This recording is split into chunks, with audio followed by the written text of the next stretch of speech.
अभिभूत आहात, पहारेदार आहात.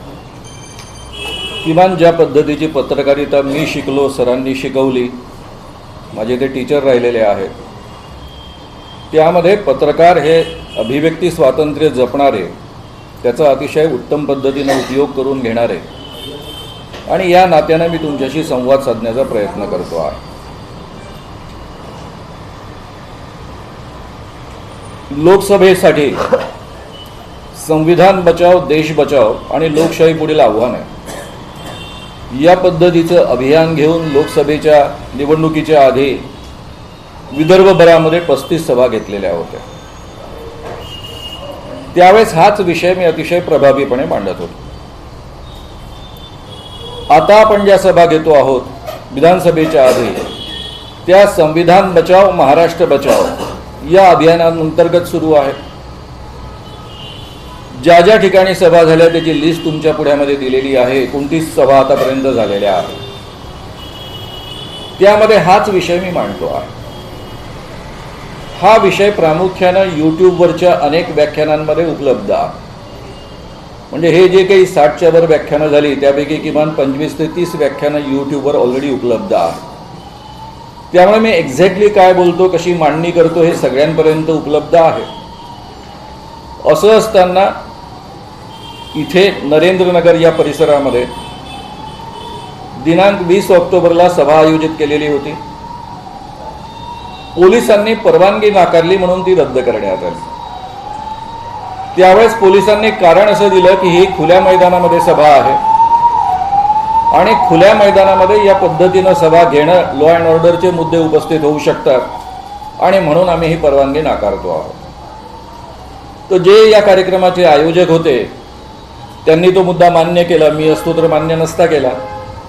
त्यांनी तो मुद्दा मान्य केला आणि आयोजकांनी मान्य केलेला असल्यामुळे मला काही बोलण्याचा अधिकार नव्हता. त्यामध्ये त्यांनी स्वतः 26 तारखेला मराठा सेवा संघाचं ज्या ठिकाणी कार्यालय आहे त्या लॉनमध्ये कार्यक्रम आयोजित केलेला होता. संविधान बचाव, महाराष्ट्र बचाव, त्यामध्ये मी बोलणार होतो. पोलिसांनी त्याची परवानगी अधिकृतपणे नाकारली. खरं म्हणजे हे लॉन बंदिस्त आहे, खुलं नाही. त्याला नीटसर प्रवेशद्वार आहे.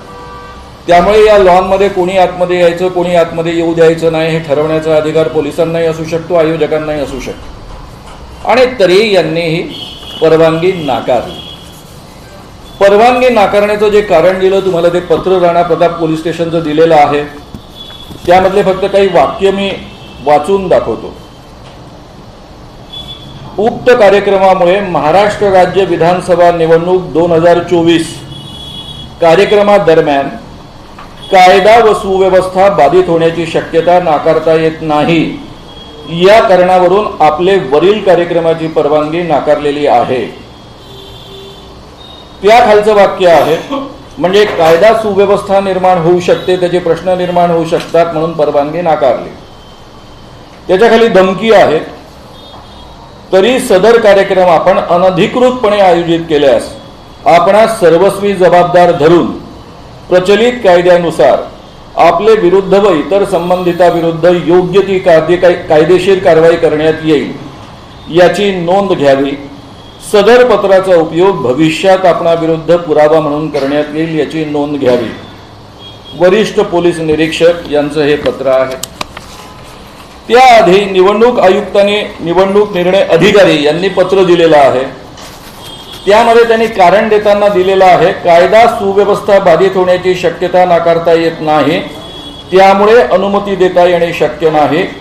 तसेच या विषयांवरील कार्यक्रमास सध्या स्थगित करून निवडणूक आचारसंहिता कालावधीनंतर उक्त कार्यक्रमाचे आयोजन करण्यास विनंती आहे.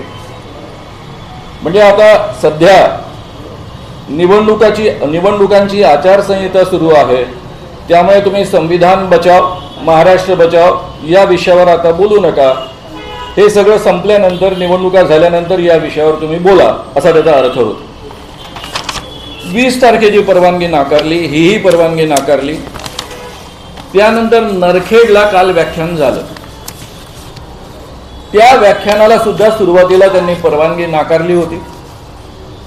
आयोजकांपैकी महत्त्वाचे अधिकारी पोलीस स्टेशनमध्ये 2 तास जाऊन बसल्यानंतर त्यांनी परवा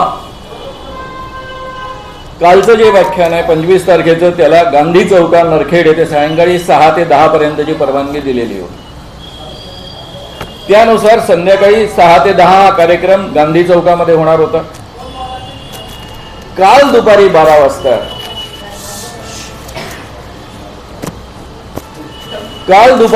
वाजता त्यांनी आम्हाला कळवलं की तुम्हाला खुल्यामध्ये कार्यक्रम घेता येणार नाही, हॉलमध्ये घ्यावा लागेल. 12 वाजता कळवल्यानंतर धावपळ करून तिथल्या संयोजकांनी एका हॉलमध्ये कार्यक्रम गेला, तो व्यवस्थित पार पडला. ही कालची नरखेडची गोष्ट आहे. त्या पोलीस स्टेशननी पत्र देताना जे काही मुद्दे सांगितले त्यामध्ये 2 मुद्द्यांकडे माझं तुमचं लक्ष वेधून घ्यायचं आहे, कारण ही नरखेडची सभा ही नागपूर जिल्ह्यामधलीच आहे. तुम्हाला जे 2 पानी पत्र दिलेलं आहे त्यामध्ये काटोलच्या पोलिसांचं, त्यामध्ये त्यांनी म्हटलंय दिनांक 16/10/2024 रोजी प्राध्यापक श्याम मानव संस्थापक राष्ट्रीय संघटन निर्मूलन समिती यांचा नागपूर येथे हॉलमध्ये जनजागृती प्रबोधन कार्यक्रम सुरू असताना कायदा व सुव्यवस्थेचा प्रश्न निर्माण होऊन सदर प्रकरणी नागपूर शहर येथे गुन्हा दाखल आहे. हे वाचल्यावर मला असं वाटलं की माझ्यावरच गुन्हा दाखल झालेला आहे, मी काहीतरी कायद्याचा भंग केलेला आहे. रीतसररित्या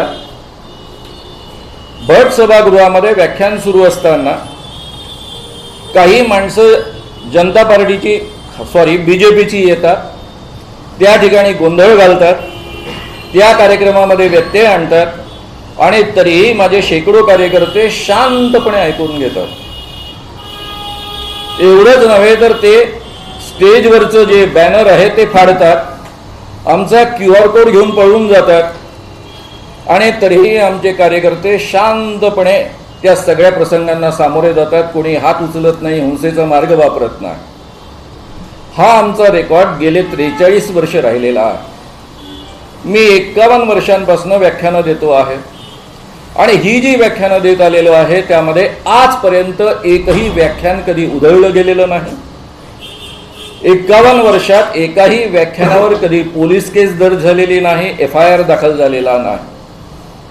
कायदा आणि घटना यांचा नीट अभ्यास करून त्याचं भान ठेवूनच मी माझी मांडणी करत असतो आणि टीव्हीने सुद्धा तो कार्यक्रम जसाच्या तसा प्रसारित केलेला असल्यामुळे तुमच्यापर्यंत सगळे मुद्दे आहेत. मी काय बोलतोय तुम्हाला माहीत आहे. जर आमचा इतक्या वर्षांचा ट्रॅक रेकॉर्ड आहे की मी कधीही कायदा सुव्यवस्थेचे प्रश्न निर्माण होऊ देत नाही, आम्ही हजारो बाबांचा आणि मांत्रिकांचा भांडाफोड केला, पण आजपर्यंत एकाही बाबाला किंवा मांत्रिकाला मार पडू दिलेला नाही.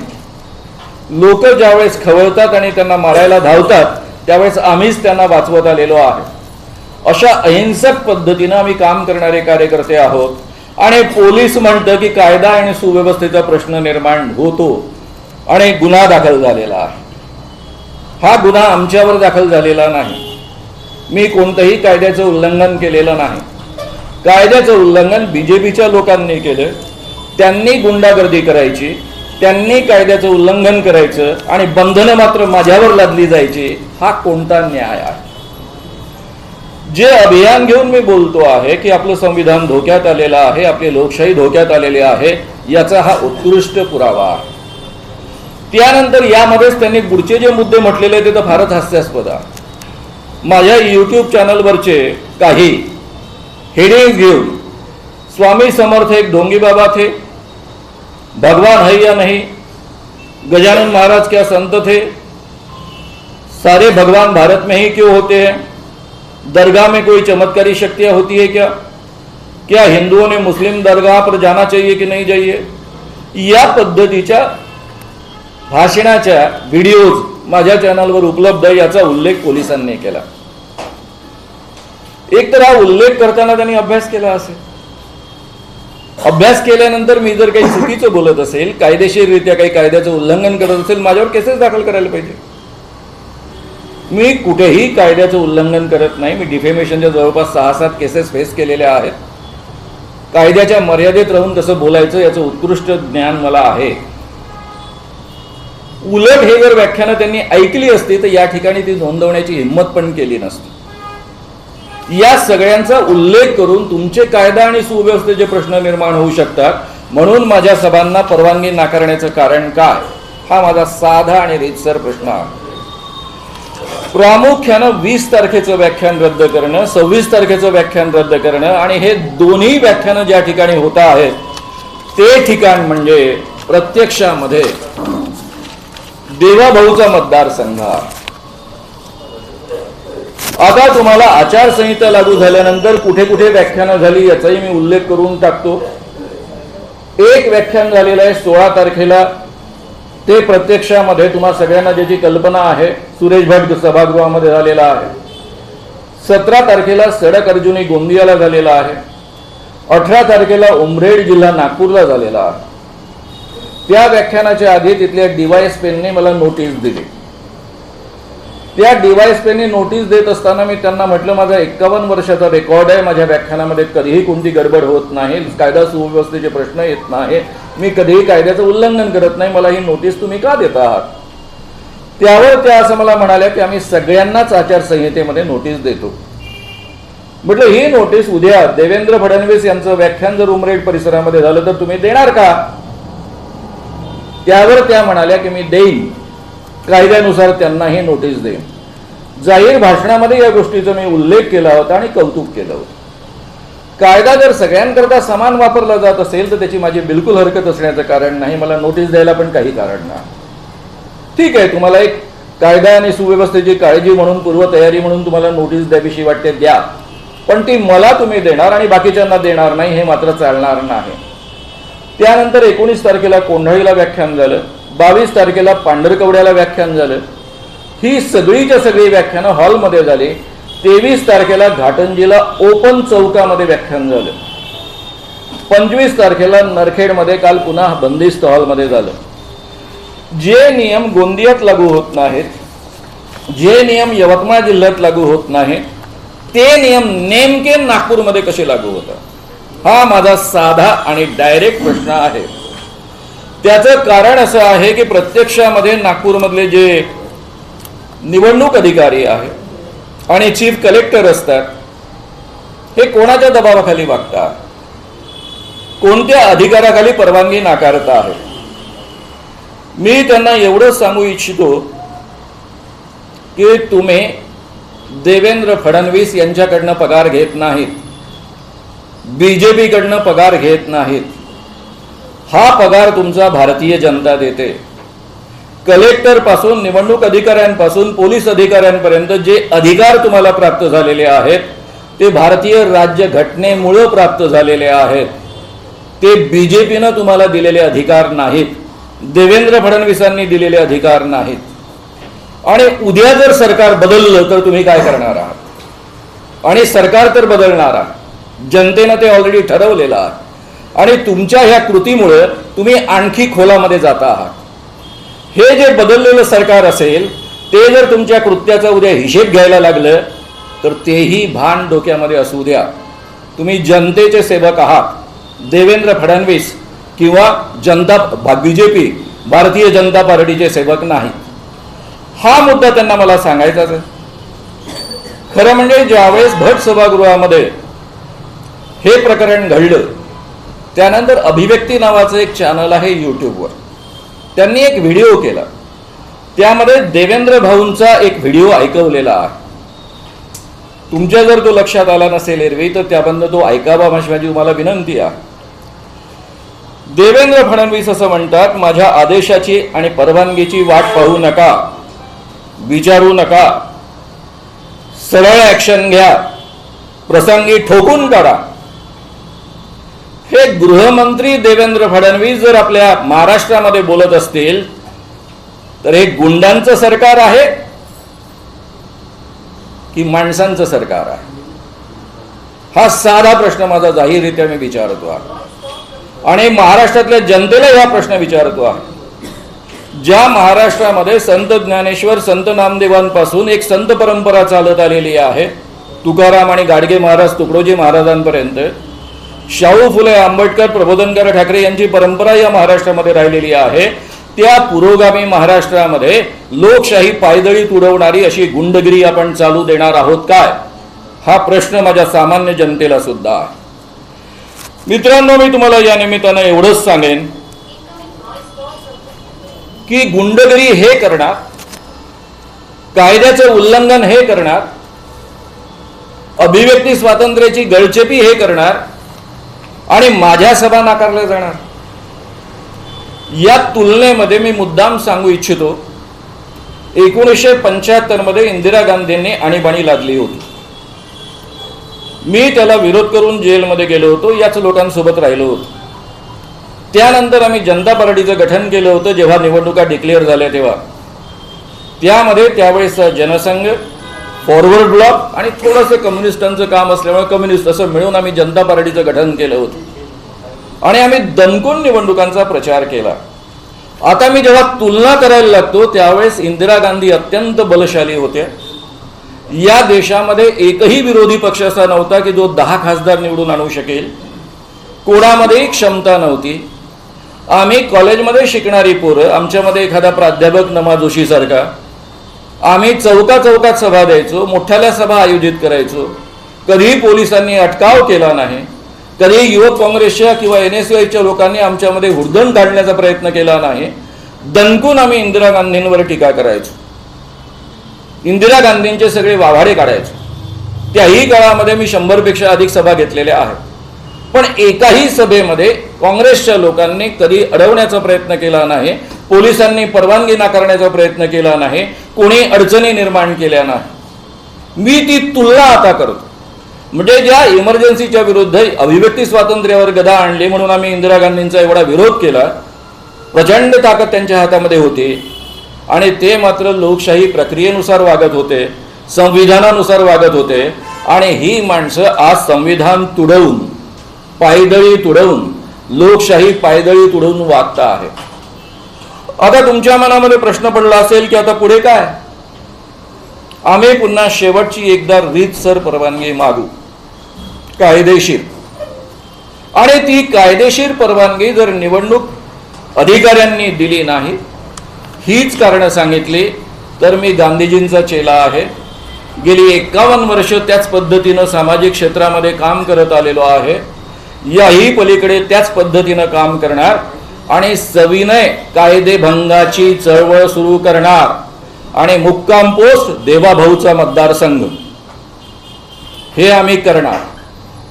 केवळ मीच नव्हे, महाराष्ट्रातल्या सगळ्या सामाजिक संघटना त्यामध्ये उतरणार. होऊन जाऊ द्या लढाई. मला एवढंच या ठिकाणी बोलायचं आहे. मुख्यमंत्री एकनाथ शिंदे जी आहे, सरकार ते चालवतात, पण नेमकं तुमचं देवाभाऊच का बरं एवढा बोल? तुम्हाला याचं कारण नीट माहित आहे. मुख्यमंत्री एकनाथ शिंदे खरंच आहे का? तुम्ही पत्रकार आहात, मीही पत्रकार आहे. एकनाथ शिंदे मुख्यमंत्री का झाले म्हणण्यापेक्षा ते का आलेत याची कारणं तुम्हाला माहित आहे. दुसरे उपमुख्यमंत्री का आलेत हे तुम्हालाही माहित आहे, मला जास्त जवळून माहित आहे, कारण ते माझे मित्र आहेत. त्यामुळे सगळं कारस्थान कटकारस्थान करणारा जो माणूस आहे त्याच्याबद्दलच आपण बोललं पाहिजे ना, की जे बळी आहे त्यांच्याबद्दल आपण बोलायचं. काही माणसांची हिंमत असते, अनिल देशमुखांसारख्या माणसांची, जे हिंमत करून जेलमध्ये जाणं पत्करतात. संजय राऊतांसारखे माणसं हिंमत करून जेलमध्ये जाणं पत्करतात. सगळ्यांना शक्य होत नाही. काही लोक स्वतः जेलमध्ये जायला तयार असतात, पण आपल्या घरचे लोक गेले, आपले जावई गेले, आपली बहीण गेली तर कसं, हा प्रश्न त्यांच्या पुढ्यामध्ये असतो. तर माणसांची ही भीती मी समजून घेण्याचा प्रयत्न करतो. मला मान्य नाही ते, कारण मी त्या पद्धतीनं जीवनात कधी वागत नाही, वागलो नाही. पण इतरांनी याच पद्धतीनं वागलं पाहिजे आणि जेलमध्ये जाणं पत्करलं पाहिजे असं आपण त्यांच्यावर लादणं योग्य नाही. आणि म्हणून मी या बाकी लोकांवर टीका करत नाही.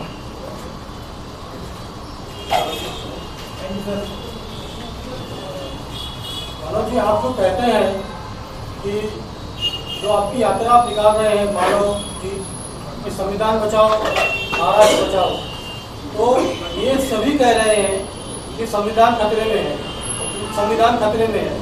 राहुल गांधी से लेकर के तो दिल्ली से लेकर के गली तक के सभी कह रहे हैं संविधान खतरे में है. हर पार्टी कह रही है, लेकिन खतरे में किससे है?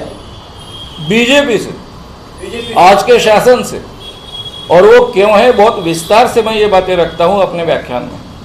कृपया आपने सुना नहीं होगा तो ऑलरेडी यूट्यूब पर उपलब्ध है, हर जगह सुन लीजिए। बीजेपी से कैसा खतरा? वही कह रहा हूँ, उनका जो शासन है, उन्होंने पूरा संविधान लपेट कर रखकर अपना शासन निर्माण किया है। महाराष्ट्र में तो संविधान गाड़ कर खड़ा किया, डिफेक्शन लॉ लागू नहीं हुआ, कुछ भी लागू नहीं हुआ। यानी आप मानिए, चुनी हुई सरकार है ना, चुनी हुई सरकार बोलेंगे इसको आप? क्या बोल ये आप चुनी हुई सरकार का अपमान कर रहे हैं। आपके हिसाब से क्या? हाँ बिल्कुल बोल रहा हूं मैं। ये अगर चुनी हुई सरकार थी तो उद्धव ठाकरे की सरकार चल रही थी, उसमें अगर कोई डिफेक्शन होता, बाइज्जत 40 एमएलए अलग होते, वे स्वतंत्र पक्ष निर्माण नहीं कर सकते डिफेक्शन लॉ के अनुसार, वो किसी पार्टी में शरीक होते और उसमें से ये सरकार बदलती तो ठीक था। जो हमारा डिफेक्शन लॉ है उसके अनुसार कुछ भी घटित नहीं हुआ।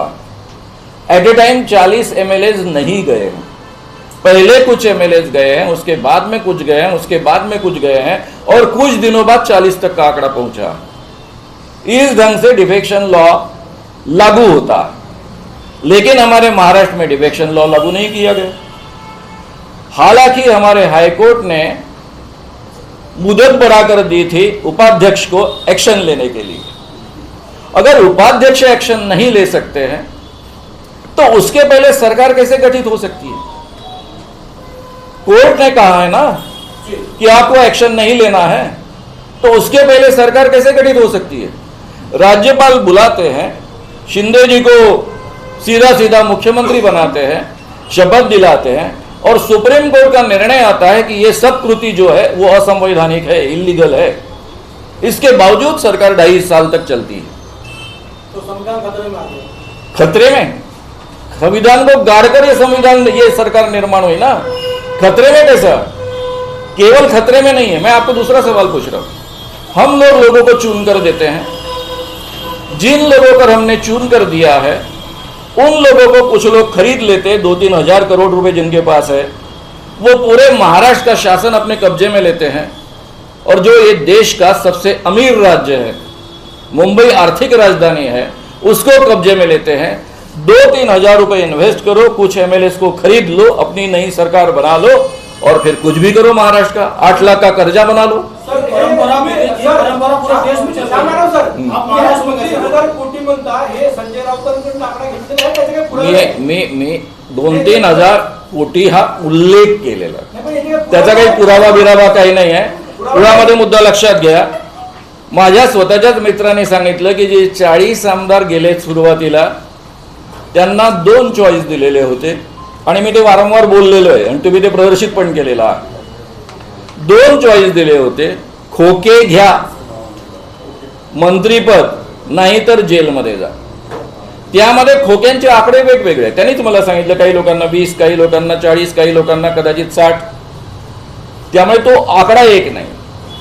तर मी याबद्दल बोलतोय, बाकी नाही बोलत। हे अनिल देशमुखनी सांगितले आहे, नाही नाही नाही, कोणी सांगितले ते मी जाहीर करणार नाही, पण मी वारंवार बोललेलो आहे। माझे एक जुने पत्रकारामध्ये जे ऑथेंटिसिटी काय आहे, म्हणजे तुम्ही एखाद्याला तुम्हाला सांगितलं तर त्याचा, तुम्ही इतके मोठे नेते आहात, तुम्ही पत्रकार आहात, तर त्याची काही पुरावा असेल? साधी गोष्ट आहे ना।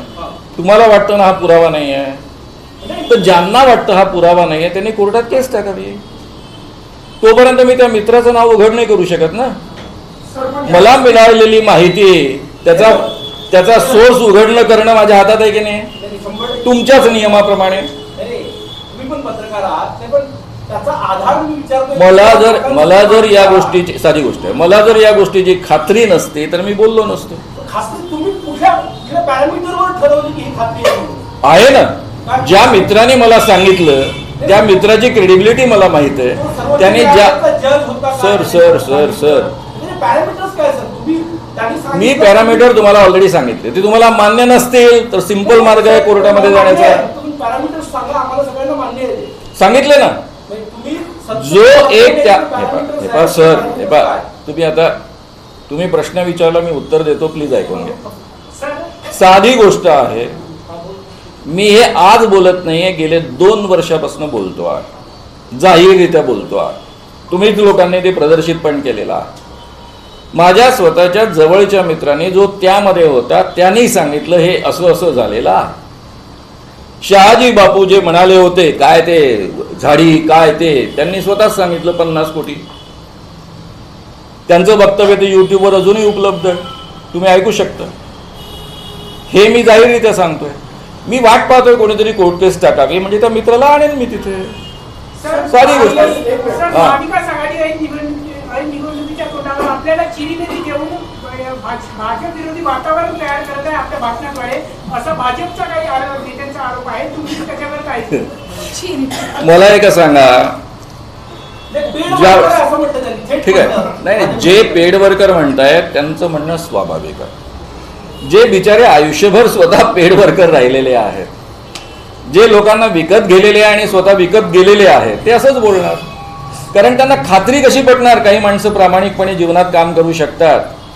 अरे मी ज्या काळात विद्यार्थी होतो, कॉलेजमध्ये शिकत होतो, एकच म्हणणं आहे की ऐन निवडणुकीच्या तोंडावरच तुमची भाषणं का, त्या निवडणुकीच्या तोंडावरच संविधान कसं काय खतऱ्यामध्ये सापडलेलं असं त्यांचं म्हणणं आहे. त्याचं हे म्हणणं आहे. त्याचं कारण ते दुसऱ्यांचं भाषण कधी ऐकत नाही, कधी वाचत नाही. त्यांना श्याम मानव चीज काय आहे माहीत करून घेण्याची गरज पण वाटत नाही. माझं आजचं आयुष्य नाही, मी खूप पूर्वीपासून बोलतोय, 2 वर्षापासून बोलतोय. निवडणुकीची भाषणं हे निवडणुकीच्या आधीच होणार ना. एरवी माझी वक्तव्यच पाहिजे असतील तर माझं यूट्यूब चॅनल आहे. मी 2 वर्षांपासून ही मांडणी करतो आहे की आपलं संविधान कसं धोक्यात आलेलं आहे, त्याकरता काय केलं पाहिजे. राहुल गांधींनी पूर्ण भारतभर हिंडावं हाही व्हिडिओ मी आधी टाकलेला होता. मला जनतेमध्ये ती अस्वस्थता दिसते, सगळे लोक त्यांच्या मागे उभे राहतील त्यांची यात्रा निघण्याच्या आधी. तोही व्हिडिओ आजही उपलब्ध आहे. तो 2.5 वर्षापूर्वीचा असेल, 3 वर्षापूर्वीचा असेल. तर मी एक जागृत माणूस आहे. या देशामध्ये इतकी वर्ष 51 वर्ष मी काम करत आलो आहे. आणि जेव्हा मी जनसंघासोबत काम करत होतो तेव्हा मला त्यांनी चिरीमिरी दिली होती का? देवेंद्रचे वडील माझ्यासोबत होते. त्यावेळेसची माणसं आजही जिवंत असतील, त्यांना विचारून पहा. आणि मला कोणी विकत घेऊ शकतं का हे तुम्हालाही उत्तम माहीत आहे, त्यांनाही उत्तम माहीत आहे. जर मला विकत घेण्याची कोणाची क्षमता असती तर मी काय चीज असतो, न विकता सुद्धा मी काय बनू शकलो असतो त्याचा तुम्हाला अंदाज आहे. मी निस्पृहपणे सामाजिक क्षेत्रामध्ये काम करत गेलो. आमच्या अंधश्रद्धा निर्मूलनामध्ये एकाला 1 पैसा मिळत नाही, सगळ्यांना खिशातून पैसे टाकावे लागतात. मी माझी कमाई पर्सनॅलिटी डेव्हलपमेंटच्या वर्कशॉपमधनं करतो. हे सगळ्या जगाला नीट माहीत आहे आणि त्याच्या भरोश्यावर जगतोय. आणि तरीही कोणाला जर वाटत असेल मला चिरीमिरी दिली तर मी एक तर फारच स्वस्त माणूस असला पाहिजे की तुम्हाला कोणीतरी छोट्या किमतीत विकत घेऊ शकतो, आणि दुसरं मला मोठ्या किमतीत कोणी विकत घेण्याची क्षमता ठेवत असेल या जगात कोणी असेल असं मला वाटत नाही. आणि माझा साधा प्रश्न आहे, सगळ्यात जास्त विकत घेण्याची क्षमता कोणाजवळ आहे?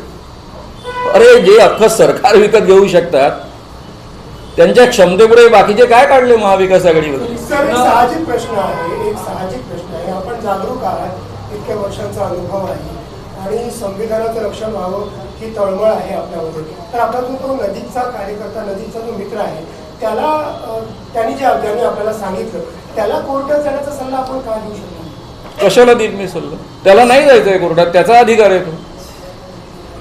मी काय म्हणतोय, एक साधी गोष्ट, तुम्हाला मला जी माहिती मिळते ती जाहीर न करण्याचा आपल्याला सोर्सचा अधिकार आहे. तो अधिकार मी माझ्याकडे राखून ठेवलेला आहे.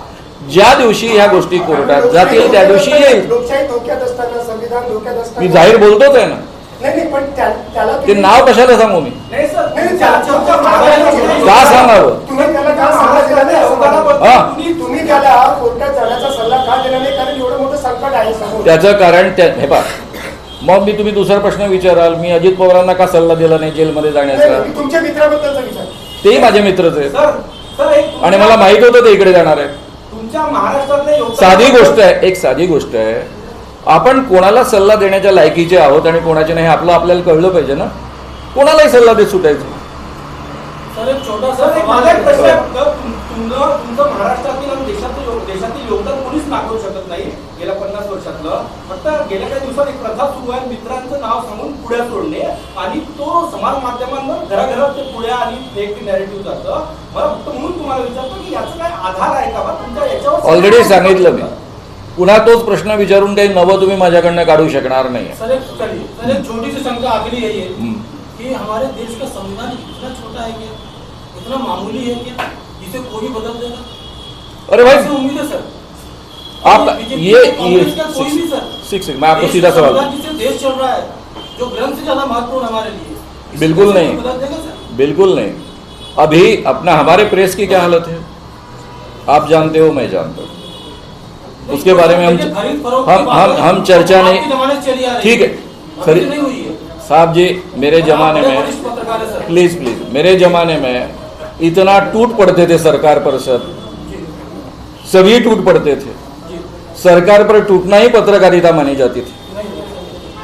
हाँ, आप शायद डिफरेंट पत्रकारिता सीखे हो तो मुझे मालूम नहीं, मेरे टीचर तो यहीं बैठे हैं। तो दूसरी बात ऐसी है, संविधान की हम बात कर रहे हैं, ईडी का जिस ढंग से उपयोग हो रहा, जिसके माध्यम से महाराष्ट्र की सरकार बनी है, ये संविधान का पालन है। फिर इंदिरा गांधी ने कौन सा संविधान का उल्लंघन किया था? उन्होंने तो संविधान के प्रावधान का ही उपयोग किया था ना। फिर क्यों ये बीजेपी वाले आज के जो है, जो जनसंघ था, क्यों ये जनसंघ और बाकी हम सब लोगों ने उनके खिलाफ काम किया?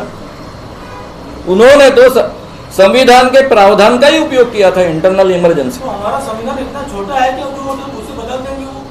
अरे बदल देंगे नहीं, बदल रहे हैं। ऑलरेडी उन्होंने उसको न बदलते हुए उसको पूरी तरह से कॉम्प्रोमाइज किया है। ये ईडी की सरकार क्या चीज है? ईडी का कानून इटसेल्फ संविधान के खिलाफ है। आप किसी को भी पकड़ोगे, जेल में रख दोगे, वो तो गलत है। अगर वो गलत है तो वो क्यों नहीं हटा अभी तक का कानून? क्यों गलत तरीके से लोगों को इस तरह से प्रभावित किया जाए? बंदी लावली आहे, तुमची जी व्याख्यानावर बंदी लावली आहे, तुम्हाला असं वाटतं का तुमचे जे संविधानिक अधिकार आहे त्याचं हनन होत आहे? आणि दुसरी गोष्ट अघोषित इमर्जन्सी आहे, मागच्या दरवाजाने इमर्जन्सी ठोकल्या जाते असं तुम्हाला वाटतं? बिलकुल, तुम्ही माझ्या तोंडातले शब्द उचलले त्याबद्दल धन्यवाद। प्रत्यक्षामध्ये ज्या पद्धतीनं आज माझ्या भाषणावर बंदी घातली जाते, माझ्या भाषणातनं कधीही लॉ अँड ऑर्डरचे मुद्दे उपस्थित होत नाही, मी कोणाबद्दलही विद्वेषानं बोलत नाही, कोणाला पेटवत नाही, माझी सगळी भाषणे उपलब्ध आहेत। मला जी मांडणी करायची असते ती सुद्धा मी अतिशय बॅलन्स करत जातो। मला लोकांचं प्रबोधन करायचं आहे, लोकांमध्ये परिवर्तन घडवायचं आहे, या देशामध्ये माणसांना माणूस म्हणून जगण्याचा अधिकार मिळावा याकरता इतकी वर्ष मी काम करतो आहे, ते मला कायम ठेवायचं आहे। असं असताना जर माझ्या भाषणांवर बंदी घातली जात असेल तर हे संविधानाचं उल्लंघनच आहे। अभिव्यक्ती स्वातंत्र्य दिलेलं आहे, की आम्हाला 2000 वर्षानंतर प्राप्त झालं पहिल्यांदा या देशाच्या राज्यघटनेमुळे आणि स्वातंत्र्यामुळे, जे पूर्वी नव्हतं ते प्राप्त झालं, तेही आज तुम्ही हिरावून घेत आहात, एक बाब। आणि दुसऱ्या बाजूनं तुम्ही ज्या पद्धतीनं या सगळ्या यंत्रणा राबवत आहात, या स्वतंत्र यंत्रणा आहेत। पोलीस खात्यासोबतचे माझे संबंध गेल्या 51 वर्षाचे 43 वर्ष तर निखळ संबंध आहे। अंधश्रद्धेचा सगळ्यात जास्त संबंध पोलीस खात्याशी येतो, सातत्यानं मी पोलिसांचं ट्रेनिंग करत आलेलो आहे। कोणतंही सरकार असलं तरी पोलीस तटस्थपणे वागायचं आजपर्यंत या पद्धतीनं कधी पोलीस वागत नसे। आता पोलीस बायास होऊन वागतं, कारण त्यांच्या मनामध्ये भीती आहे। खाजगीमध्ये बोलताना ते बोलतात, सर आम्ही जर आदेश ऐकले नाही तर आम्हाला कुठे नेऊन टाकतील याचा भरोसा नाही। पूर्वीच्या काळी अनेकदा पोलीस आपल्या मंत्र्यांचे आदेश ऐकत नसत, कायद्यानुसार वागत असत, ते मंत्री कधी सूडबुद्धीनं वागत नसत त्यांच्यासोबत। आता त्या पद्धतीचं वातावरण संपूर्ण महाराष्ट्रात। मी साधा प्रश्न विचारतो, माझ्या भाषणामधला एक मुद्दा सांगा ज्याच्याकरता तुम्हाला असं वाटतं की खऱ्या अर्थानं काहीतरी लॉ अँड ऑर्डरचे मुद्दे निर्माण होऊ शकतात। त्यांनी का म्हणायला हवं? एवढंच कारण आहे, त्यांना देवेंद्र भाऊचं प्रोटेक्शन करायचं आहे। त्यांना कुठेतरी वाटतं की माझ्या सभांमुळं लोकांच्या मनावर परिणाम होतो आणि देवेंद्र भाऊंची जागा धोक्यामध्ये येते। पण संविधानाची हत्या ही काँग्रेसने केली असं भारतीय जनता पार्टीचे मंत्रीच बोलतात। ते काही बोलतील ना हो, त्या बोलणाऱ्यांमध्ये मी आहे ना। काँग्रेसने संविधानाची हत्या इमर्जन्सी आणून केली असं आम्हीच बोलतो ना, आजही बोलतो ना, मी कुठे नाकारतो ते। पण त्यांच्यापेक्षा हे 10 पट वाईट आहेत ना। त्यांनी कमीत कमी इंदिरा गांधीने जे ऑलरेडी क्लॉज आहे त्याचा उपयोग तरी केला होता, म्हणजे आम्ही असं म्हणू शकत नव्हतो की संविधानाचं उल्लंघन केलं। संविधानाचं जे स्पिरिट आहे त्याला इंदिरा गांधींनी मारलं असं आपल्याला म्हणता येतं। यांनी तर संविधान बिलकुल बाजूलाच ठेवलेलं आहे। ज्या पद्धतीनं जेलमध्ये माणसांना भरतात, ज्या पद्धतीनं सभांना परवानगी नाकारतात, ज्या पद्धतीनं यांचे कार्यकर्ते येऊन हुडदंग वाजवतात, आपले विचार मांडणाऱ्या लोकांना वेगळ्या पद्धतीनं वागवतात. ते सगळंच्या सगळं जे निर्माण होत आहे आपल्या देशामध्ये आणि त्यांना छान प्रोटेक्शन मिळतं. तुम्ही जेलमध्ये जायला तयार आहे का? मी जेलमध्ये जायला नेहमीच तयार आहे. हा काही मुद्दा झाला का? नाही, आता समजा तुम्हाला परमिशन नाही तरी तुम्ही व्याख्यान केलं. मला तर एवढं न कळण्या इतका मी दूधखोर आहे का? देवेंद्र साधी गोष्ट आहे ना. घाबरलेत का त्यांनी तुमच्या सभा नाकारल्यात? या दक्षिण पश्चिम मधल्या सगळ्या सभा नाकारल्यात, तुम्हाला घाबरलेत का? काय वाटतं तुम्हाला? डेफिनेटली मला असं वाटतं. आता देवेंद्र भाऊ स्वतः डायरेक्टली घाबरले की इनडायरेक्टली घाबरले मला माहित नाही. कदाचित असं असतं, कधी कधी काय असतं की केटलीच जास्त तडतड करत असते चहापेक्षा, असं पण असू शकतं. म्हणजे मुळामध्ये जे अधिकारी आहेत त्यांना डायरेक्ट आदेश आलेत किंवा आपल्या बॉसची काळजी घेण्यासाठी म्हणून ते असं वागतायत, याबद्दल माझ्या मनामध्ये शंका आहे. पण डेफिनेटली देवेंद्र भाऊ घाबरल्याशिवाय असं होणार नाही. कारण एवढा मोठा निर्णय, माझ्यासारख्या माणसाला जेव्हा सभांना बंदी घातली जाते तो महाराष्ट्र इश्यू बनणार. एवढं कळत नाही अधिकाऱ्यांना, असं एवढे ते दूधखोर आहेत असं मला वाटत नाही. सभा फक्त दक्षिण पश्चिम मध्येच का बरं? नागपूरमध्ये आणखी ठिकाण आहे तिथे का बरं? आता मी इकडे घेतलीच ना सभा, मी काही मुद्दाम नव्हत्या घेतल्या हो. या 2 सभा ऑलरेडी इथे होणार होत्या. खरं म्हणजे इतकी साधी गोष्ट होती. नरेंद्रनगर मधली एक सभा झाली असती, दुसरी मराठा सेवा संघातली सभा झाली असती, बाकीच्या सभा माझ्या नांदेडपासून सगळीकडे होत्या. दिवाळीमुळे मध्ये गॅप आहे, त्यामुळे आम्ही इकडचं सगळं निपटून जाणार होतो. त्यामुळे देवेंद्र भाऊला 2 व्याख्यानांच्या पलीकडे फेसच नसतं करावं लागलं. आणि समजा मी चुकीचं बोलतो आहे किंवा काही अडचणीचं बोलतोय, देवेंद्र भाऊ उत्तम वक्ता आहे, खोडून काढावं त्यांनी सगळं. पण यालाच लोकशाही म्हणतात ना. मी जर काही चुकीचं बोलत असेल, काही खोटे आरोप करत असतील, त्यांनी खोडावे ना जाहीररित्या. ते तो उत्तम वक्ता आहे ना. मग वक्तृत्वाच्या माध्यमातून, विचार स्वातंत्र्याच्या माध्यमातून ही लढाई द्यायची असते ना. श्याम मानव सर, माझा एक प्रश्न आहे. प्रश्न असा, संविधानाची हत्या झाली असं बोललं जातं. मग हे जे विधानसभा लोकसभेची निवडणुका होत आहे, हे संविधानाच्या मार्गातून नाही होत आहे का? का बोललं जात आहे की संविधानाची हत्या झाली? देश कशावर चालत आहे? मी तुम्हाला पहिला प्रश्न जो विचारला होता तो प्रतिप्रश्न करतो. आज ज्या पद्धतीनं सरकारने, याच्यापूर्वी सरकार बदलली नाहीत का? देवेंद्र भाऊचं सरकार आलं काँग्रेसचं आणि राष्ट्रवादीचं जाऊन, त्यावेळेस माझ्यासारख्या एका तरी माणसाने, एका तरी सामाजिक क्षेत्रातल्या माणसाने त्याला विरोध केला का? कारण ते रीतसररित्या लोकांनी मतं दिली, त्यातनं सरकार बदललेलं होतं, त्याला ऑब्जेक्शन घेण्याचं काहीच कारण नव्हतं. आताही त्याच पद्धतीनं झालं. पुढे या निवडणुकीमध्ये आम्ही काहीच बोलणार नाही, एक्सेप्ट करावं लागेल आम्हाला. शेवटी जनतेचं मत अंतिम असतं, त्यांनाच तो अधिकार आहे. नाही, हरियाणामध्ये जे घडलं म्हणजे चित्र सकाळपर्यंत काही वेगळं होतं आणि नंतर काही ठीक आहे ना. वेगळं झालं. तर काय वाटतंय तुम्हाला, महाराष्ट्रामध्ये हरियाणाची पुनरावृत्ती होऊ शकते का? काय ईव्हीएम आहे? ईव्हीएम मुळे जी काही गडबड होऊ शकते त्याबद्दल मी जाहीररित्या बोलत आलेलो आहे. आणि म्हणून मी नेहमीच म्हणत आलेलो आहे की 10% वर फरक घेतला तरच सरकारमध्ये बदल शक्य आहे.